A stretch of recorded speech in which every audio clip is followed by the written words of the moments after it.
Burly Men at Sea. Wow, that is a great name for an indie game. You know exactly what you're getting yourself into. It's going to be bearded dudes on the high seas. That's rad.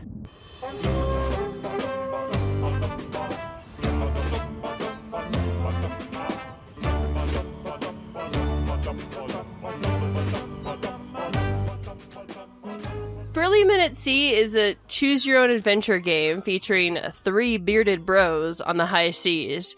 It says that it's about going off to explore and see new things, but to me it was more like flipping through a cute little picture book that kept changing its pages each time I read it.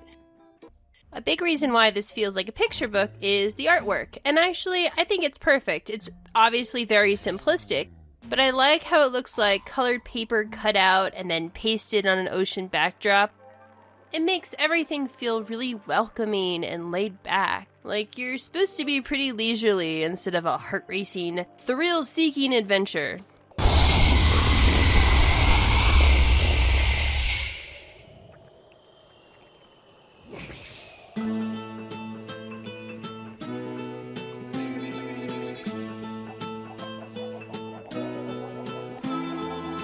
I love the music. It's charming in an indie game kind of way, and it fits the tone of Burly Men perfectly. And it's smart. Like, you can hear people making sound effects with their mouths, or humming, or indistinct singing, and this makes up for probably what was a lack of budget for having real instruments and trying to make this big epic score. Because honestly, this game doesn't need a huge, epic, Dragon Age, sea fighting song playing in the background. It would totally not fit with the mood of the gameplay and the way the game looks and its quirky sense of humor. Instead, it's just cute, like everything else in this game. The level of interaction is pretty low, if you couldn't notice. There's no inventory, there's no really dialogue choices, and there's only a couple things you can poke. Like this bread. I love poking this bread. Don't judge me. It's simplistic, and if that turns you off, you might find yourself getting pretty bored by this game. And if you get impatient with games taking their sweet, sweet time, there are moments that will probably frustrate you.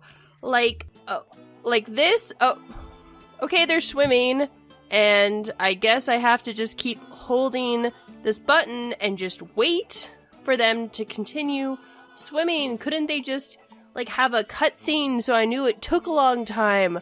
Why do I have to be here for this? Or, oh, okay, I have to stay in the bubble with the rest of the seals. Okay, now, yeah, this is fine. It's not frustrating at all. When the game isn't wasting your time, the different playthroughs are actually pretty interesting, and there's a lot of fun different things to look at, like, friendly seals or islands that aren't really islands. Actually, there's a lot of different instances of that now that I'm thinking about it, or whales big enough to swallow your ship whole, or stuff like that.